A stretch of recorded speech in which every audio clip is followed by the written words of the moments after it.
Bom dia, amada igreja. Bom dia também àqueles que nos visitam. É um prazer estar aqui hoje.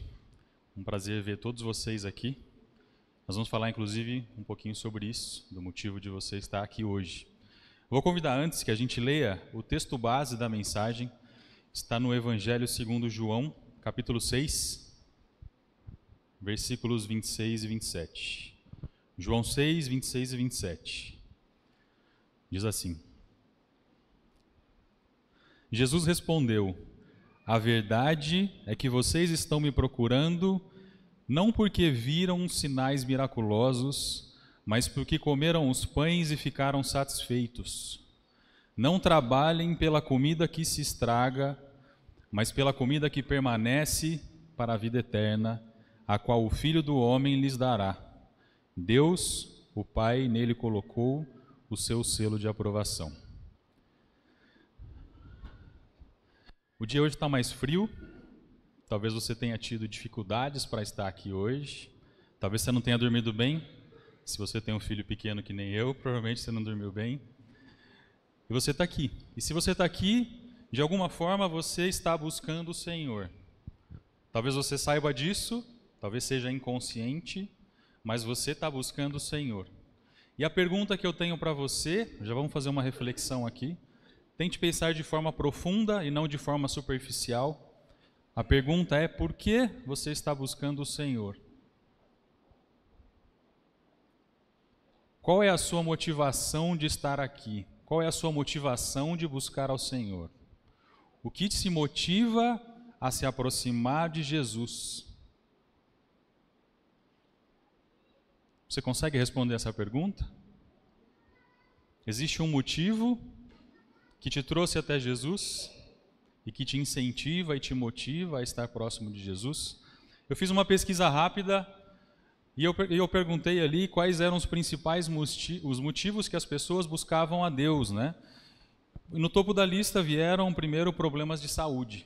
As pessoas buscam o Senhor por uma cura, por uma doença. Geralmente quando a gente está doente, a gente está sem saída e a gente busca o Senhor. Vieram também necessidades financeiras. As pessoas que precisam de dinheiro, precisam de emprego, que querem obter algum tipo de sucesso, muitas vezes elas buscam isso também no Senhor.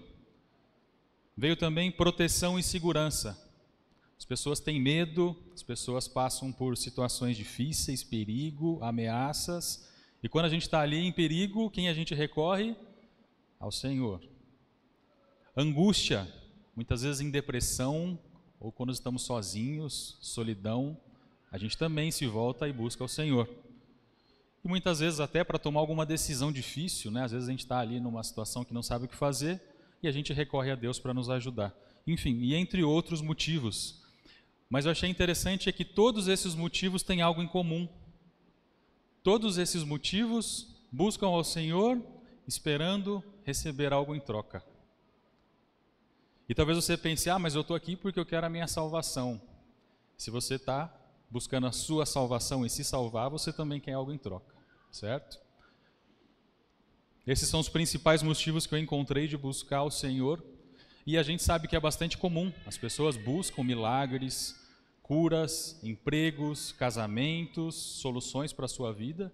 E inclusive existem até linhas teológicas e denominações que pregam isso de forma extremamente intensa e escancarada, como prosperidade, como bens materiais, como solução de problema rápido.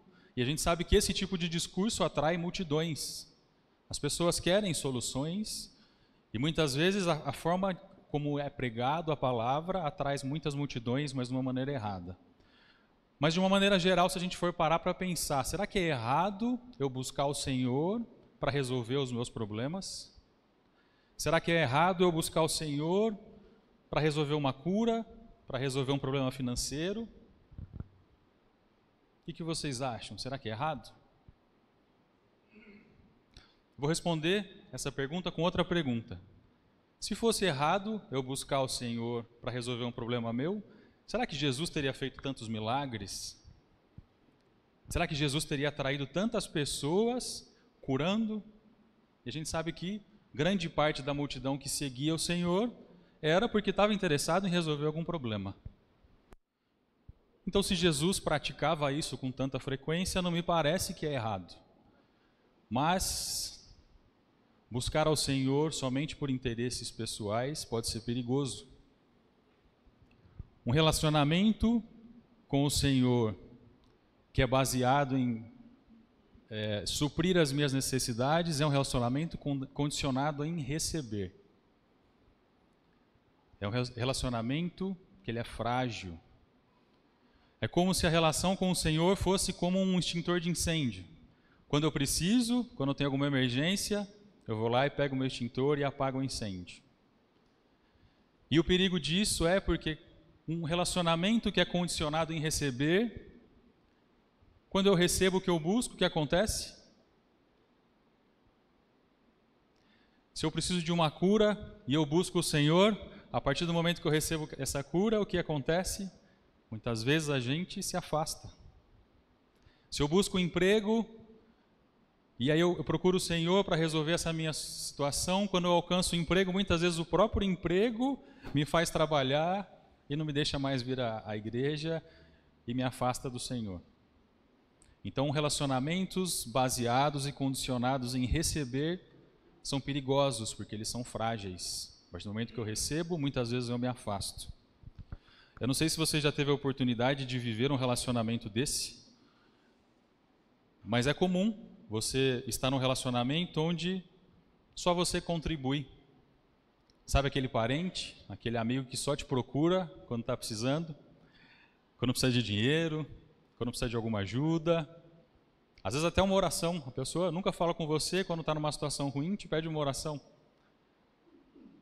A gente tem pessoas que nos procuram muitas vezes só quando precisa. E qual que é a nossa sensação para essas pessoas, para com essas pessoas? Ninguém gosta de estar num relacionamento onde a gente sempre é sugado, né? E Deus é da mesma forma. Deus não quer ser buscado somente quando você precisa. Deus quer ser buscado todos os dias e não apenas na crise.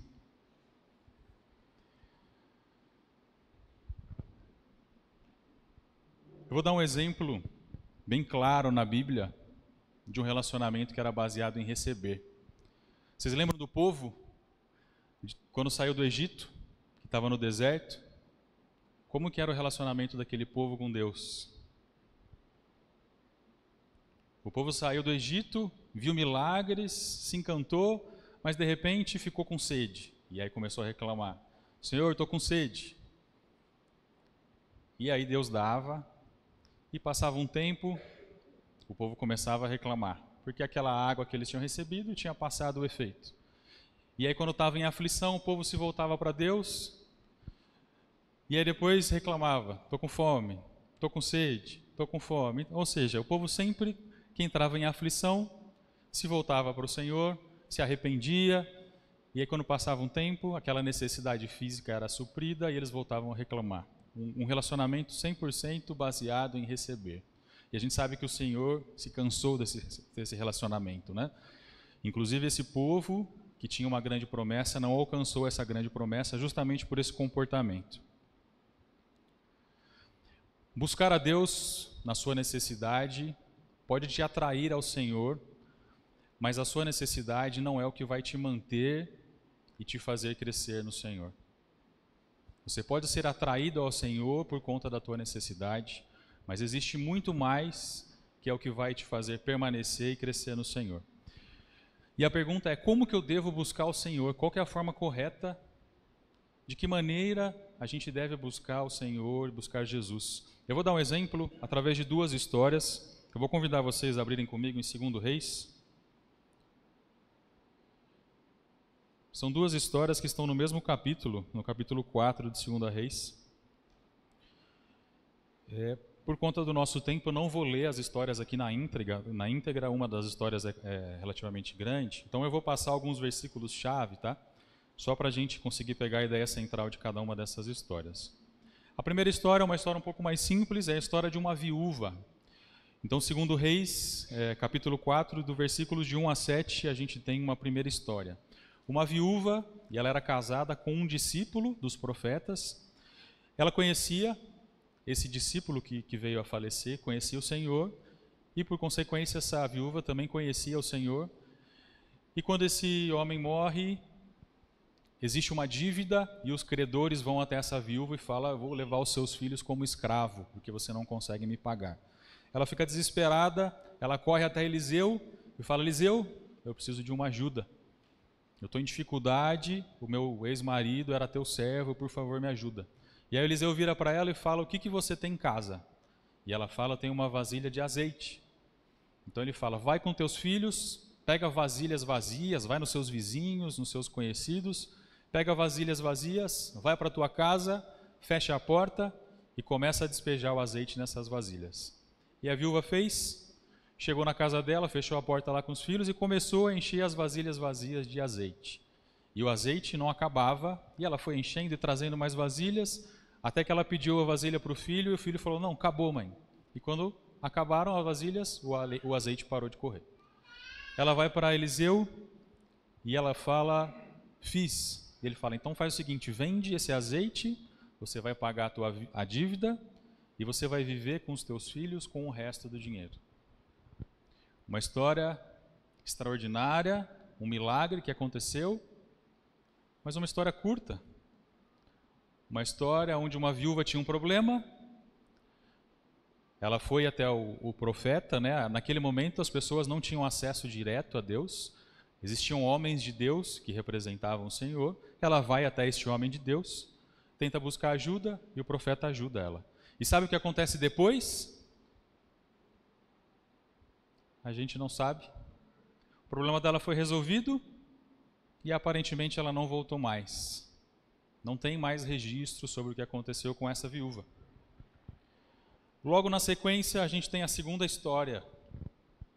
Eliseu está passando, agora a partir do versículo 8, tá? Agora a gente vai ler alguns versículos.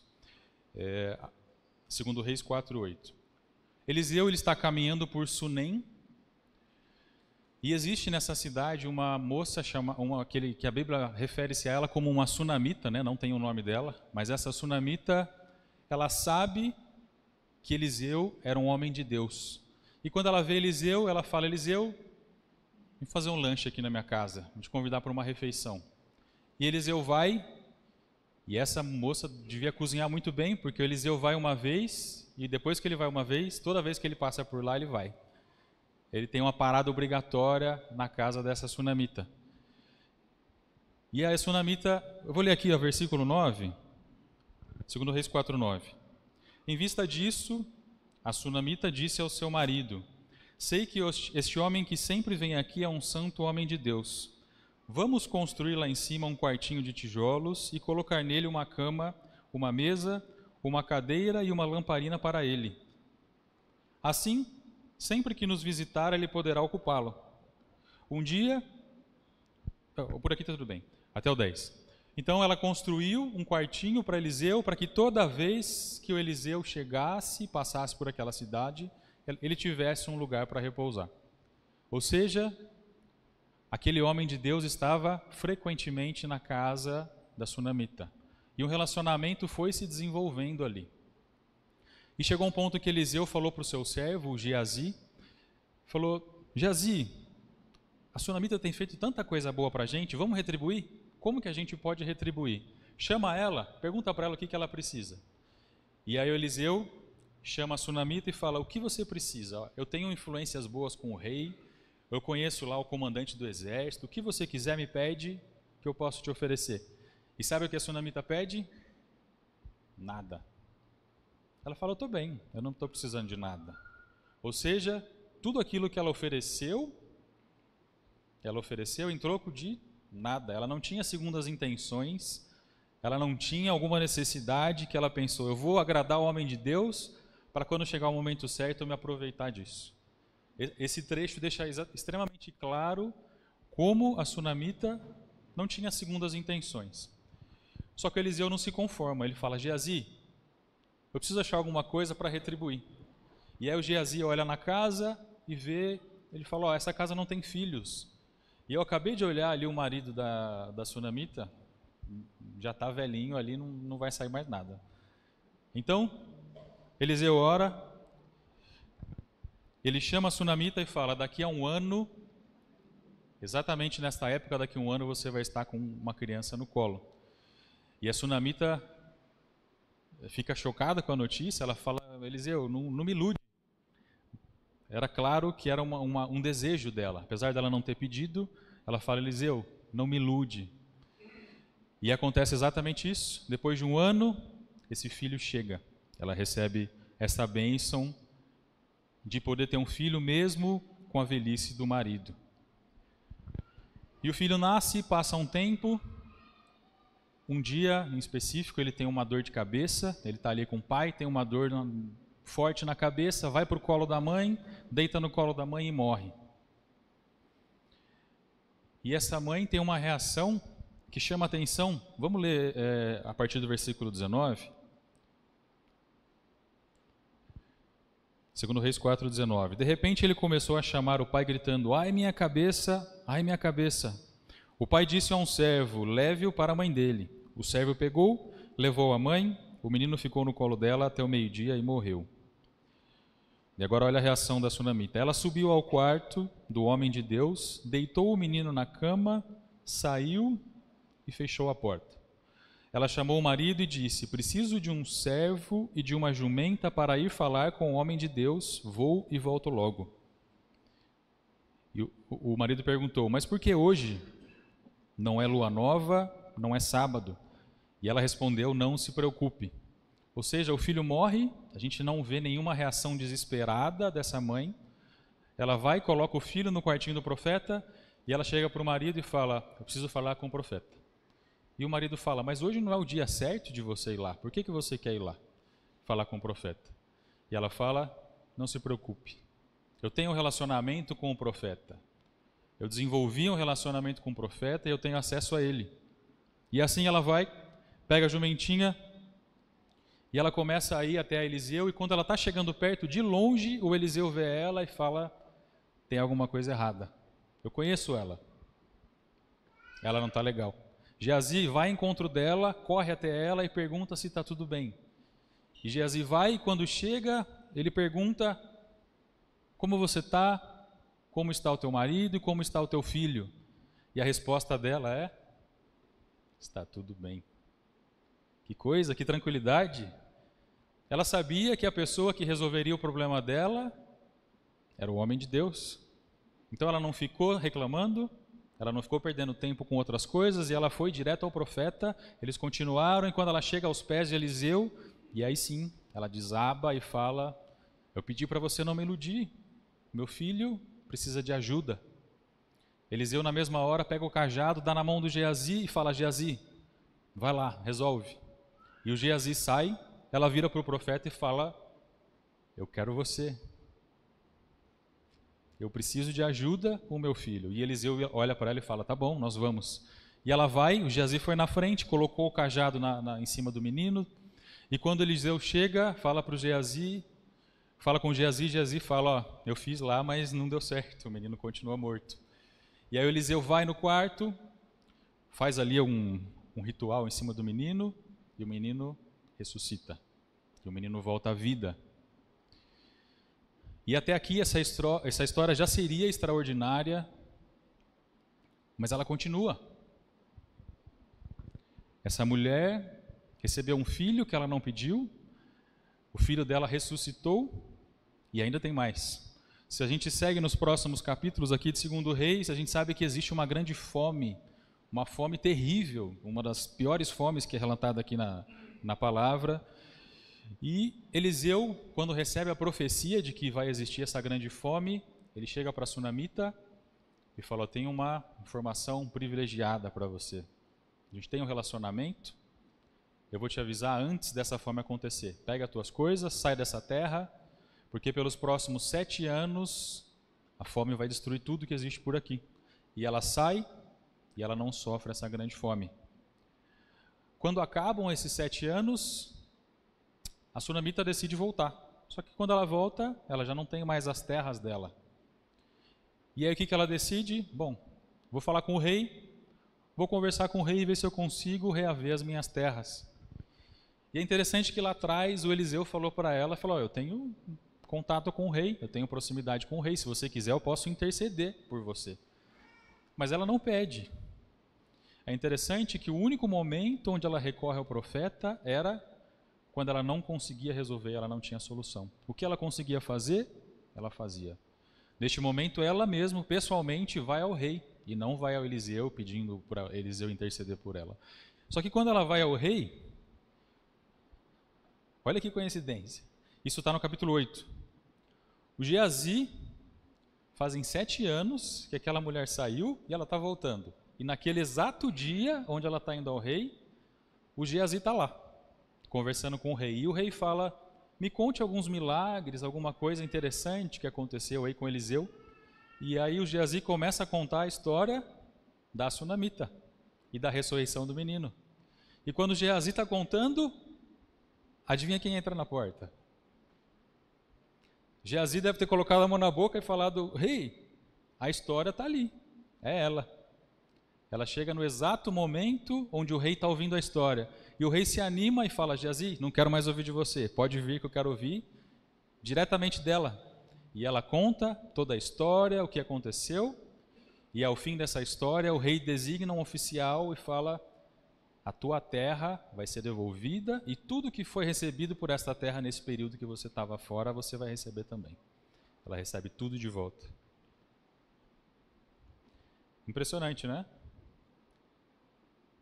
Não é uma história curta, como a da viúva, é uma história onde a gente percebe um relacionamento que foi desenvolvido e vários episódios onde a gente percebe ações incríveis, milagres que cercam a vida dessa mulher.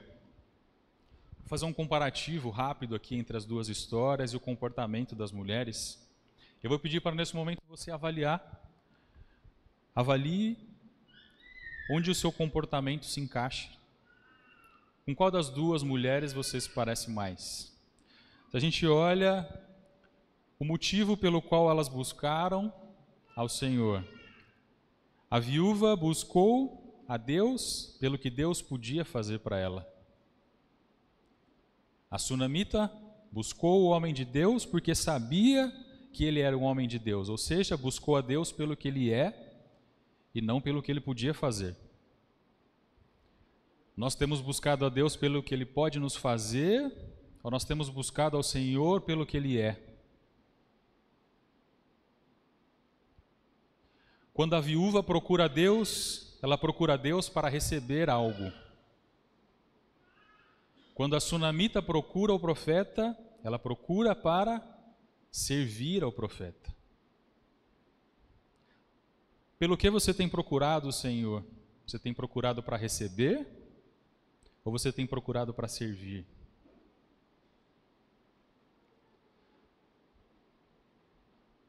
A viúva, se a gente pode chamar de relacionamento, era um relacionamento frágil. A sunamita desenvolve ao longo do tempo um relacionamento forte, firme. Ela tem acesso ao profeta, o profeta conhece ela e ela conhece o profeta. Como tem sido o seu relacionamento com Deus? Superficial? Frágil? Ou você realmente conhece o Senhor? E o Senhor realmente te conhece? Ele conhece teu coração? Você conhece a vontade do Pai? A tua vontade e a vontade do Pai estão alinhadas? Como está o relacionamento seu com o nosso Pai? A viúva teve um momento extraordinário com Deus. A sunamita teve uma vida extraordinária com Deus. Será que você quer um momento com Deus ou você quer uma vida com Deus? Eu não sei qual é a necessidade que te trouxe até os pés de Jesus. Provavelmente você tem alguma necessidade agora que você está buscando solução no Senhor. E quando a gente está no meio da dificuldade, a gente só enxerga o problema, a gente só enxerga a dificuldade. E essa mensagem ela vem para abrir os teus olhos e para mostrar que existe muito mais no Senhor do que a solução deste teu problema. O Senhor, Ele pode resolver esse teu problema, Ele pode resolver todas as tuas necessidades. mas essa necessidade é um pão que se estraga. Quando ela passar, vão surgir outras. O Senhor pode te oferecer um pão que não se estraga, um alimento que não se estraga e que ele permanece por toda a vida. A multidão, ali da multiplicação dos pães, que a gente leu no começo, né, em João 6, eles estavam diante do Criador do universo. Eles estavam diante do próprio Jesus e a gente sabe o quanto Jesus tinha para oferecer. E sabe do que eles estavam atrás? De comida de graça. De comer o pão sem precisar pagar. De matar a fome.